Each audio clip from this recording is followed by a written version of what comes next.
In this section, we're going to talk about Michelangelo and the High Renaissance. Giorgio Vasari was the very first art historian, and he said that Michelangelo's work was the pinnacle of all artistic achievement since the beginning of the Renaissance. Michelangelo's full name was Michelangelo di Lovidico Bonatari.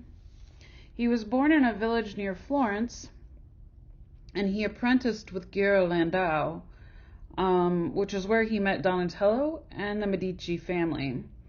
In 1498, there is a French cardinal that commissions him to Rome to build the Pietà. He sculpts the Pietà. And then that commission gets him the commission of David in Florence, Italy. Pope Julius II absolutely loves the David that Michelangelo sculpts for Florence, and he insists that Michelangelo paint the Sistine Chapel. Now, Michelangelo was just really against this. He said that he was a painter or a sculptor and not a painter, and he didn't want to paint the Sistine Chapel. But Pope Julius sort of does a bait and switch on him. He says, okay, you paint the Sistine Chapel for me, and I'll let you sculpt the sculpture for my tomb. Later, he is appointed the chief architect at St. Peter's and of the Farnese Palace. In St. Peter's, he designs the floor plan, the facade, and the dome of the new church in Rome. That doesn't go well for him, and it wasn't well loved by the public like most of his work was. This is just a timeline of Michelangelo's life and how his work progressed through Rome. The ones that you see with the red dot next to them are ones that we actually are studying. This is Michelangelo's Pietà. It was supposed to be sculpted to go over a cardinal's tomb, but Michelangelo creates the sculpture from a subject matter that hadn't been previously explored thoroughly. It was more popular in the Northern Renaissance areas. This idea of Mary holding Jesus after he had descended from the cross, which in Christian folklore is called the Pietà. Michelangelo takes a Northern Renaissance idea and puts it into the High Renaissance Italian formula of real plus ideal. He creates the ideal part by showing how Mary and Jesus could fit together in a perfect pyramid. But he also changes how Mary and Christ interact in terms of their depiction. The intimacy of the scene comes from Mary's peaceful, bowed down head and Jesus' limp body that's not being shown in emotion or anguish. The Northern Renaissance Pietàs tend to be very gruesome. They tend to be bloody and full of sorrow and deep emotion. But Michelangelo creates a scene that is serene and quiet and still. This particular work was actually signed by him. It's now at the Vatican, but you can't get close to it. The fame of this sculpture moves Michelangelo to Florence, and that's where he takes over and sculpts the David. But before we move to the David, I want to tell you a little bit more about this sculpture. The Pietà is the one sculpture that has been defaced many times in the history of art.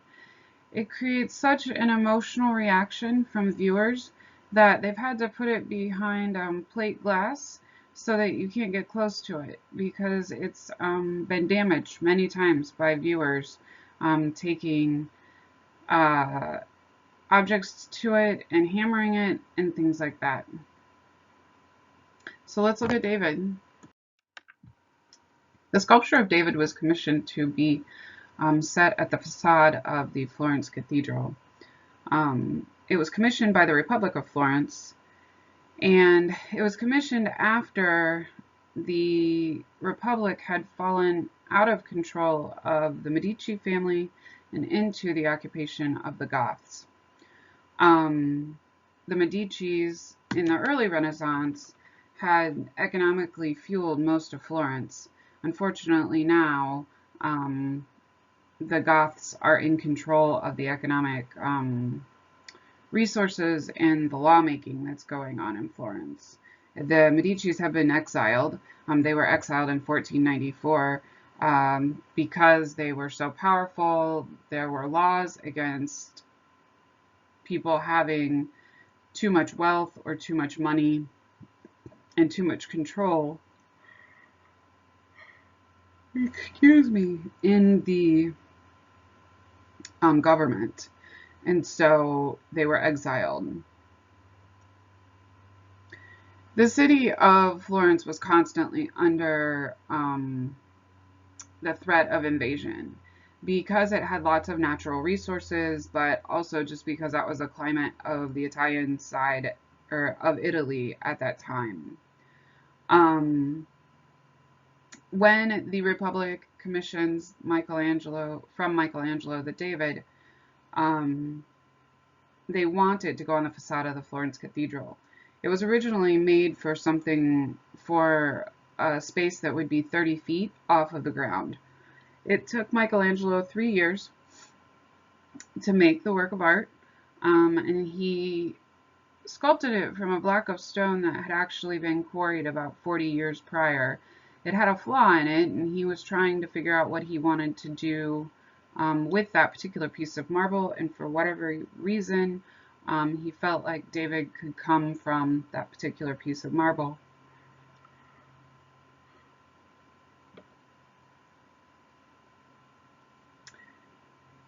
The David statue is remarkable in that Michelangelo utilized the ideas of classical antiquity as a formula for creating the David.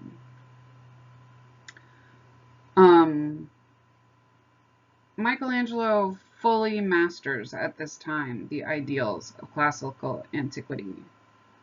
But it's not as stoic as the figures that he used for reference in the classical areas of Greece and Rome.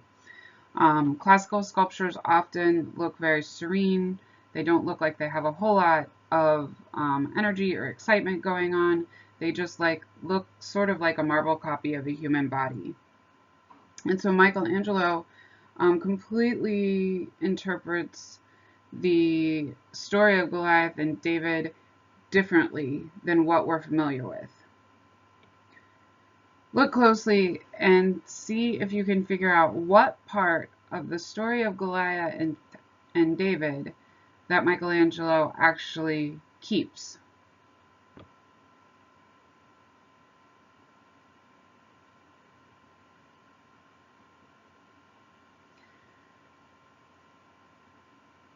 I hope you came up with the fact that he holds the slingshot in his left hand. Because other than that, that's really the only part of the story that Michelangelo retains in this sculpture. A lot of the sculpture is distorted. It was distorted somewhat through the hands and the head. The musculature is overly exaggerated. You can see how very emphasized the abdominal musculature is. He wanted to give life to the sculpture. He wanted to bring emotion and idealism to the sculpture. We think the hands were a little bit out of proportion because if the sculpture had gone 30 feet off the ground, you wouldn't have been able to see the hand from below. But it also was a symbol. The large hands would have been a symbol to the Florentine people that David was there to fight and protect them. Michelangelo created this statue by covering it for the entire 3 years that he worked on it. He worked on it in public view, but he hung a enclosed curtain so nobody could see what he was doing. And when he unveiled the sculpture, people were quite flabbergasted and taken back by the sculpture. It was unveiled in the Palazzo Vecchio, which is the main palazzo there in Florence, and people fell in love with it. And so instead of putting it on the facade of the cathedral, they decided that they were going to leave it in the town square. In a way, they look at David as being the ideal Florentine.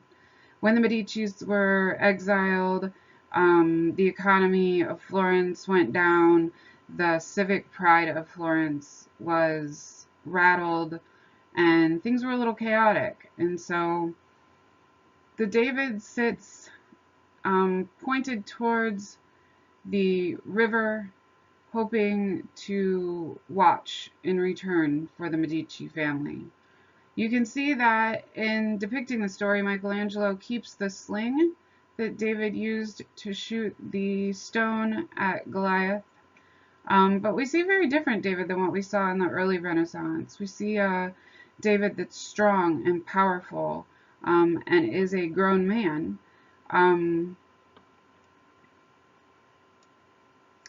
The fame of the David caused Pope Julius to call Michelangelo to Rome and to work for him.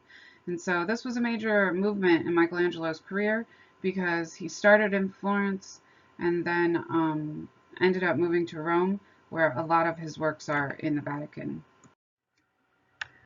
So as a result of the fame of David's sculpture, or the sculpture of David, Michelangelo was commissioned to do the ceiling of the Sistine Chapel by Pope Julius II. Michelangelo had never done a ceiling fresco before. He had never done a large project like this before.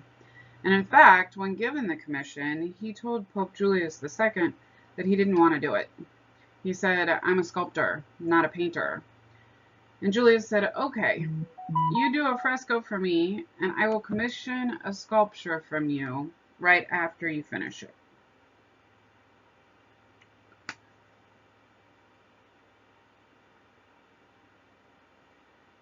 And so Michelangelo takes on the challenge. The frescoes are in the Pope's chapel at the Vatican. They are roughly 45 feet tall and 128 feet long. The ceiling is done with scenes from the Old Testament. The judgment is on the wall.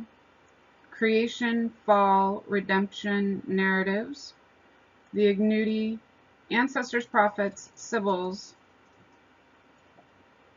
and the architectural framework are all done on the walls. You can see some of the architectural framework that rises up to the ceiling, but for the most part, the only thing that's on the ceiling are the Old Testament stories. Right now, what you're looking at is the entranceway where the people would have walked up to the altar there. This place right here. You can also see some of the other paintings that we've studied. This is Perugino's, a painting by Perugino. So it wasn't just Michelangelo that painted in the Sistine Chapel, but he was the main painter of the Sistine Chapel. The fresco that you see here in the center, here, it is actually a Mannerist work of art, and we'll look at it a little bit more closely here in just a minute. A lot of people thought that Michelangelo actually painted the fresco by laying on his back. And you get a sense when you walk into the chapel that it is that way, because it's so tall, and to look up at it, you really just have to crook your neck straight back in order to see everything. But we know for sure that Michelangelo didn't paint the chapel while laying down. He built scaffolding and painted just the same way you would look at it, standing straight up with your neck turned backwards.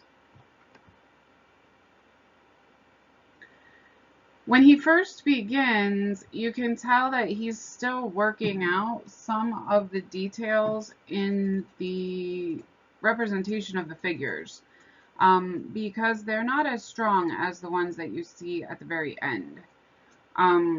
When you get to compare the different works of art, or the different scenes together, you get a sense that he learns as he goes.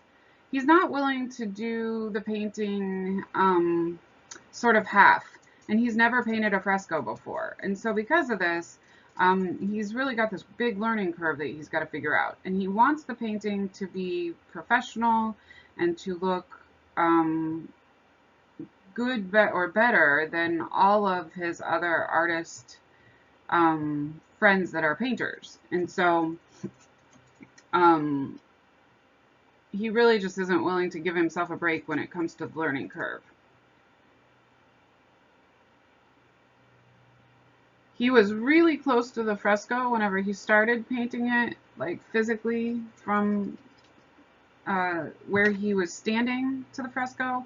And so in the beginning, he's not thinking about the fact that people are going to be looking at the fresco from the floor. And so as he keeps going with the fresco, hands get larger, the heads get larger, things that would have been lost in detail by looking at them from the floor start to enlarge. Just like we saw Michelangelo's statue of David, he made the hands bigger because you were going to be seeing it from the floor.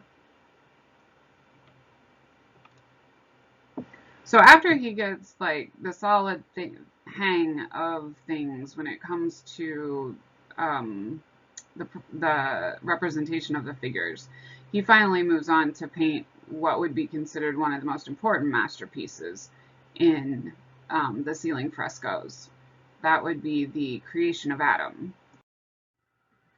So I mentioned that Michelangelo sort of takes some time to work out what he thinks the figures should look like, because he never painted a fresco before, and he wants a fresco that is perfect in the sense that it has as much professionalism and as much believability as his sculptures do.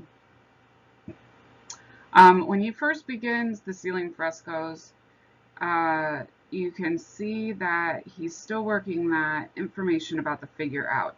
If you're looking at my slide on the left-hand side, you see detail from the Doge, the ceiling of the Sistine Chapel.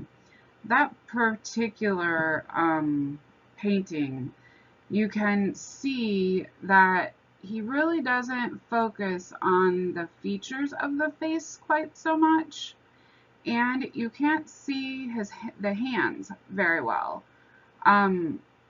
This is where he's still working out what that figure is going to look like. Not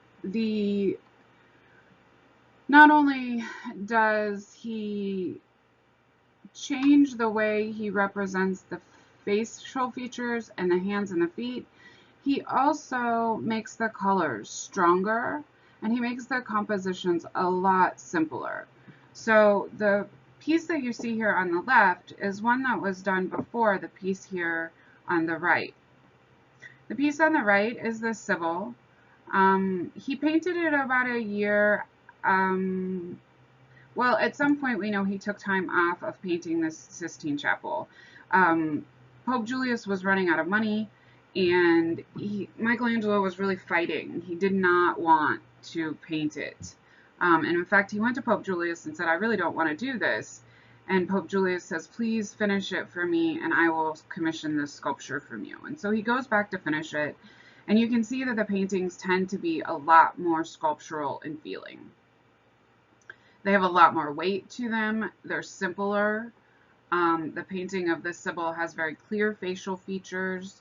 While the hands and feet aren't quite as large as what we will see when he paints his sort of, the crescendo moment, the excitement of the high of the Sistine Chapel in the creation of Adam, or the temptation of Eve, we do see that he is learning to make the compositions more clear and more simple, and figuring out how to make the figure dominate the area of the picture so it can be seen from the floor. So before we head to looking at those central panels right here in the center, these ones, I just wanted to give you sort of a map of exactly where the different frescoes are. I encourage you to go online and look at YouTube videos about the Sistine Chapel. It'll tell you, you'll actually get to see a lot more of the detailed, focus detail of the frescoes themselves, because it would take me an entire PowerPoint class to show you just the Sistine Chapel.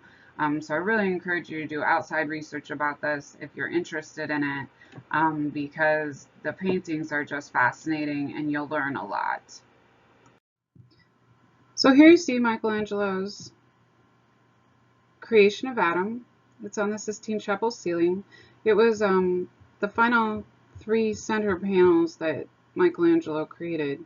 What you're looking at right now is in the lower half here, you see is the creation of Adam. And then where I have this word ignudi in the center of these 2 figures, the word ignudi refers to the style in which the 2 figures are done in. They're very muscular, and they're very, their bodies have a very classic look to them. They were basically nude men that were young and don't have a religious connection. And they're used to separate the scenes. They're probably a pagan symbol because they don't have a biblical connection. Michelangelo did lots of these ignudi figures. There were 21 of them in the entire Sistine Chapel program. And you can see that they sort of help bridge the gap between the 2 fresco paintings. When we look at Michelangelo's The Creation of Adam, you can see that Adam reaches out to, well, actually, he reaches from God's hand, where he sits on the earth. He sits in the nude, and he's relaxing there on the surface of the earth. God floats in the center of this interestingly pink large shell of fabric. This fabric that is opened like a balloon is something that's a common motif used in Renaissance painting. You can see that there are figures behind God. They're all nude, and he carries the figures behind him. God wears this pink dress-like sheath of fabric. It clings to the body, but not so much as the garments did in classical antiquity. There's been lots of controversy around the depiction of God here in the Sistine Chapel, especially in the creation of Adam. God is very feminine looking in the shape of his body. The chest seems full, the hips are somewhat wide. He does have muscular arms. Obviously, he has a beard. I've had many students interested in the gender the gender continuum that seems to be represented in the image of God as he creates Adam. You can also see a phenomenon that we call in art scintillation. Scintillation is when you place two colors next to each other that are the same value on the value scale, but have different colors. So the red that you see there is similar in color to this green fabric that weaves around God's back. And the green is something that Michelangelo is using to pull from the earth, the visual or the color. He's using it for visual purposes to carry your eye over to the other side. It gives it a balanced composition. It also creates a lot of interest here. Michelangelo's color choices created tension within the work of art because they do scintillate and because they are on the same exact level on the value scale.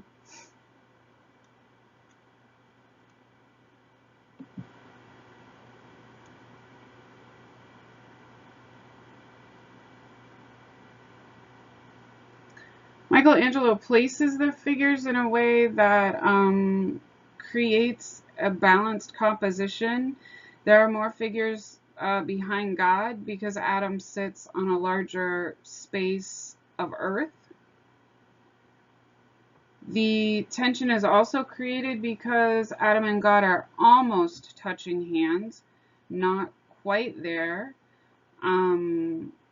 That small space between the two fingers is highly accentuated because it exists. When something almost touches something, it highlights that space.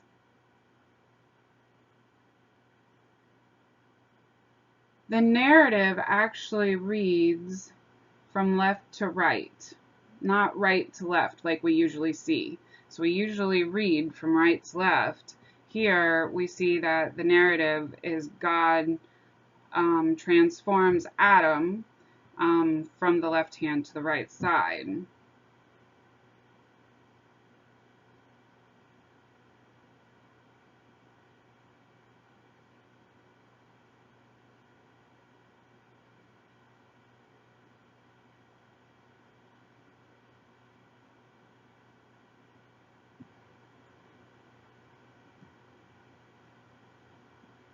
The backdrop in the creation of Adam is much simpler than some of the other backdrops that we see in the other frescoes on the Sistine Chapel's ceiling.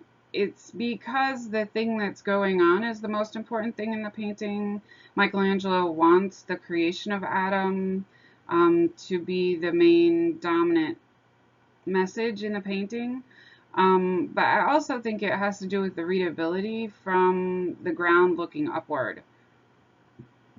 These three frescoes were the center three frescoes were the ones that Michelangelo did after he came back from his year-long break and where he had worked out a lot of the kinks in representation so that information was clear from the ground when you were looking up at the ceiling.